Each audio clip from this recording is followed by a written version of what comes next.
اس وقت میں دعوت دوں گا جناب اپنے بہت ہی پیارے دوست ہمارے ڈائریکٹر جو شروع سے ہمارے ساتھ جو جڑے ہوئے ہیں جناب نقی اللہ خان صاحب کہ وہ آئیں، اور انہوں نے یہ بھی راز ہی میرے سے رکھا ہوا ہے، چھپا کر رکھا ہے کہ وہ کیا کہنا چاہتے ہیں اقبال کے بارے میں، تو دیکھتے ہیں کیا کہتے ہیں۔ بہت شکریہ، السلام علیکم ورحمۃ اللہ۔ اچھا، بہت دیر سے میں نوٹ کر رہا ہوں کہ آپ نے کلام اقبال بھی سنا، بڑے خوبصورت اشعار بھی سنے، لیکن جو اس کے ریسیو کرنے کا حق ہے وہ ادا نہیں ہو رہا۔ تو ذرا کھل کے تالیاں بجائیں، کھل کے داد دیں، یہ اقبال کی شاعری ہے، میری شاعری نہیں ہے۔ اگر کوئی آپ شاباش شاباش۔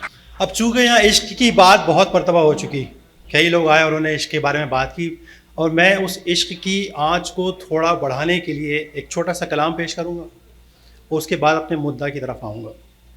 امید ہے کہ آپ کو پسند آئے گا۔ ابھی تھوڑی دیر پہلے ایک غنائی نظم پیش کی گئی، اور اس میں پڑھنے والے نے کہا کہ یہاں پر موسیقی کا بندوبست نہیں ہے، تو مجھے لگتا ہے کہ اقبال کی کلام کو پیش کرنے کے لیے موسیقی کی ضرورت نہیں ہے، اس میں موسیقی اپنے آپ آ جاتی ہے۔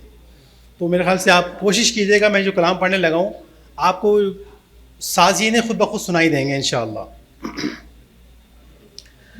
تیرے عشق کی انتہا چاہتا ہوں، پھر اگین اگر کو شعر پسند آئے تو داد دیجیے، میرا کلام نہیں ہے، رائٹ۔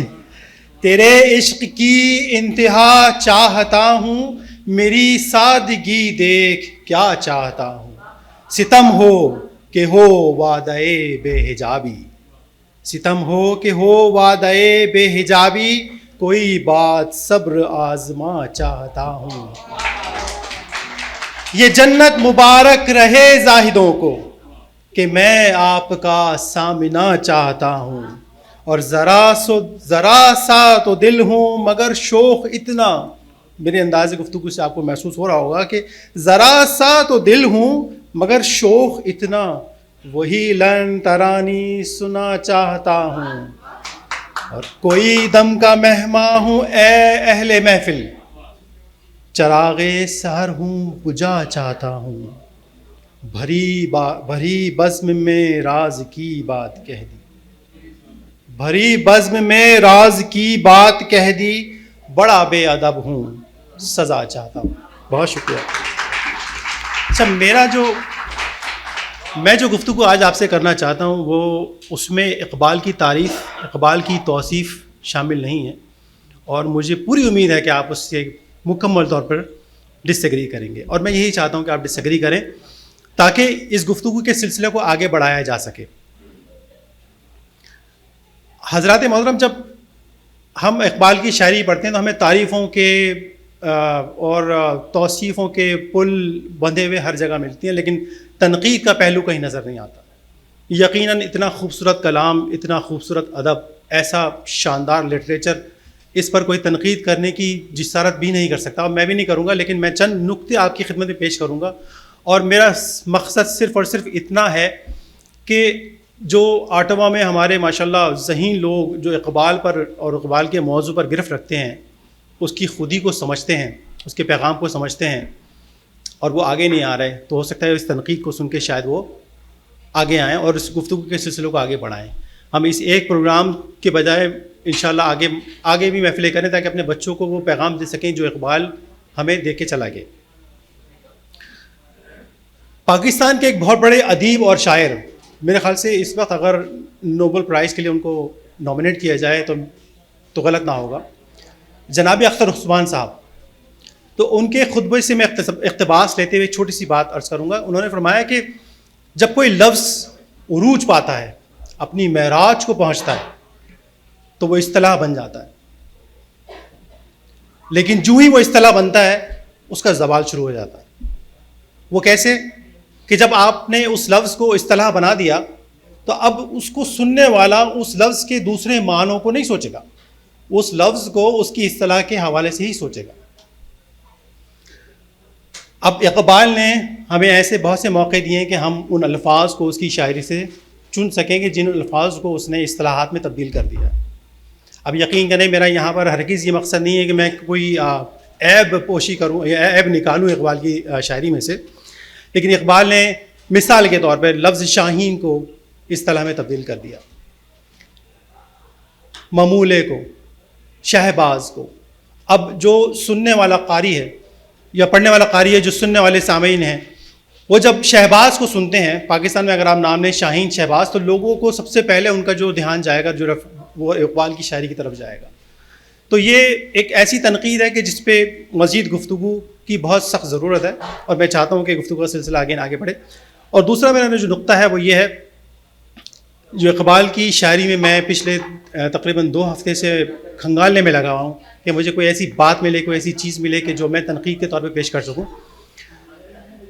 کچھ ہی نہیں ملا. میں نے بہت عرق ریزی کری, مجھے کچھ نہیں ملا. مگر پھر بھی خدا اگر مجھے نفس جبریل دے تو کہوں کہ اقبال نے ایک کلام لکھا ہے حضور بابا گرو نانک رحمۃ اللہ علیہ کے شان میں. آپ نے کلام کا ٹائٹل بابا گرو نانک صاحب کے نام سے ہی دیا. اس پورے کلام میں سوائے ایک شعر کے بابا گرو نانک کا کہیں ذکر نہیں ہے. اور مجھے امید ہے کہ میں انشاءاللہ ڈاکٹر صاحب میرے کان کھینچیں گے, یہ بات سن گے کہ میں نے ایسی اشارت بھی کیوں کری کہ میں یہ بات یہاں پر گوش گزار کروں, لیکن یقیناً ان کے پاس اس کی تشریحات میرے لیے موجود ہوں گی. اس پورے کلام میں سوائے ایک شعر کے بابا گرو نانک کا کہیں ذکر نہیں ہے. پورے کلام میں اوپر سے لے کے نیچے تک گوتم بدھ کی تعریفیں ہیں جو کہ حق بجانے کا ہے, اور کلام کا ٹائٹل گرو نانک صاحب.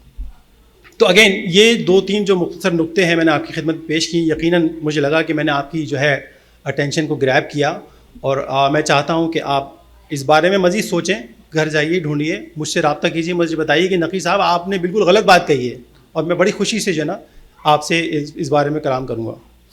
آخر میں یہ 2 چھوٹے سے فن پارے میں آپ کی خدمت میں لے کر آیا ہوں, اور میں نے اس کو اچھے سے اچھا لکھنے کی کوشش کی. اس میں اقبال کی بانگ درا سے جو ایک کلام ہے میں نے اس کا ایک شعر لیا ہے, اور اگر آپ اس فن پارے کو دیکھیں تو یہ آپ کو دور سے نظر آئے گا کہ لکھا ہوا ہے نون الف نا.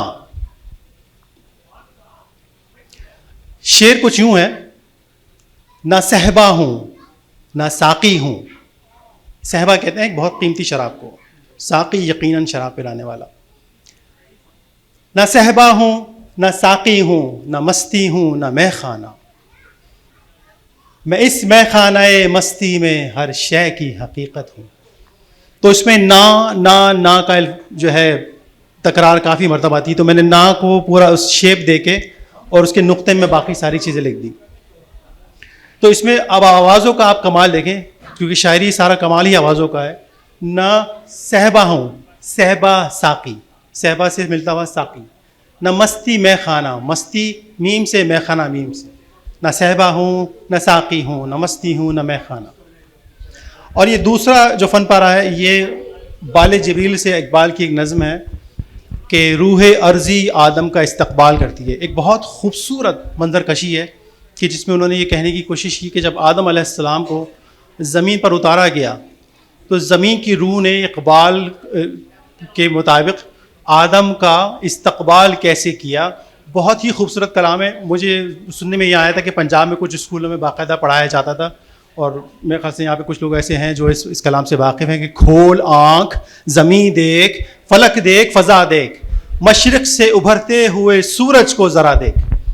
تو اس میں آپ کو دور سے یقیناً آنکھ کا شیپ نظر آ رہا ہوگا کہ یہ آنکھ کی پتلی ہے اور باقی تمام چیزیں. اور یہ پورا کلام اس گولائی میں لکھا ہوا ہے. اور چونکہ اس میں زمین کا ذکر ہے جو کہ گول ہے, سورج کا ذکر ہے جو کہ گول ہے, اور باقی ساری چیزیں ایسی ہیں, تو میں نے اس کو ایک منظر کشی کرنے کی کوشش کی اس کے اندر کہ اس میں بھی دیکھیں آنکھ بھی نظر آئے گی آپ کو دور سے, اور یہ گولائیاں بھی ہیں ساری سورج اور زمین کے مطابق ہیں. تو یہ چھوٹی سی خدمت جو میں نے آپ کی نظروں اور آپ کی سماعتوں کے لیے لے کر آیا تھا. بہت بہت شکریہ.